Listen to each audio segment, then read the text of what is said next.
So now we're going to step up the thickness again. I don't have a whole lot of really good thick cardstock, and I do eat a lot of cereal, including Jozo's, let's call it for Trader Joe's. And so when I need cardstock, I just cut up my boxes of cereal. So here again, we're going to go back to the paper crane model. And so for that, again, the problem with this, it's really stiff. So now when I want to try to fold this over, it's just really not wanting to go over, and it'll tend to buckle a little bit. So you got to coax it over, and then you just gotta start massaging it into there to get it into shape. And that's one of the big difficulties with working with this paper. If you work with thinner paper, this is less of a problem, but then you make smaller things and then you're back to where you were before. You'll also notice, by the way, this is really not quite square, and anytime you have that, that's going to cause you additional problems. So again, we kind of fold over. Now with this cheap cardboard, it will probably start to tear also, but you can see how really meaty those creases are. So it's another difficulty. If you get over the difficulty of that, that's going to help you out a lot. The second thing that you'll run into is just your own fingers, and so that's another matter that I can't really demonstrate here,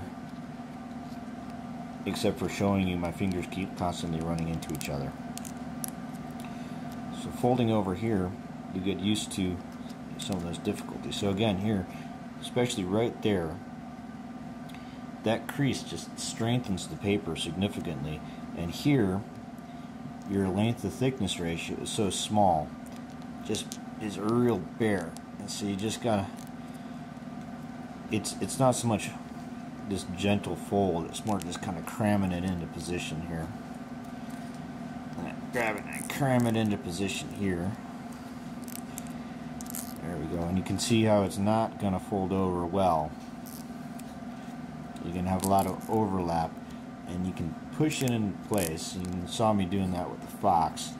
You just gonna make them as tight as you possibly can, because you're going to really need it.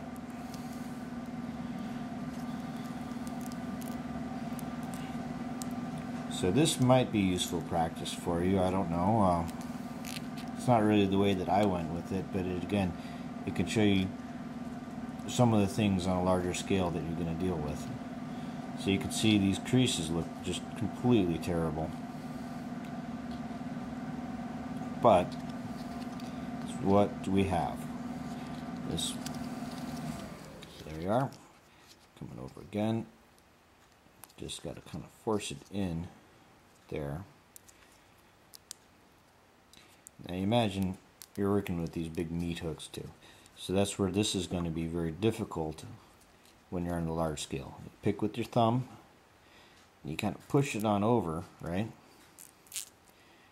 But I'm not going to be able to keep my thumb in there as I push it on over. So I've got to just start rolling it over and pushing it in. I'm going to start rolling it over like that, and just really push it in. Fortunately, your forces are going to be a lot lower, because your paper is going to be thinner and your arms are relatively large. But again, you can't get your finger into it, and you're going to see it's just not going to want to go over. It's just because it's so thick. So now that that's come on over, get that in there really good. You can see, I mean, it's really not coming to fold in the middle all that well, but it's the best we're going to get. Let's open up and start pushing this guy over. See it right there, that piece is wanting to pull out. Just going to keep it in. It comes on over, and it's so thick that it's not really a crease, it's more of a suggestion. And again over here, With this bird, by the way, if you are doing it very small, this last fold over here, it might not be possible if your bird is really small. If that's the case, there is actually a variant on the paper crane that doesn't make that additional fold that I do, and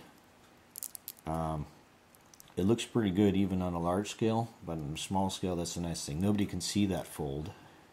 So if nobody can see the fold, nobody's going to call you out for not having made a proper paper crane, except if they take a microscope.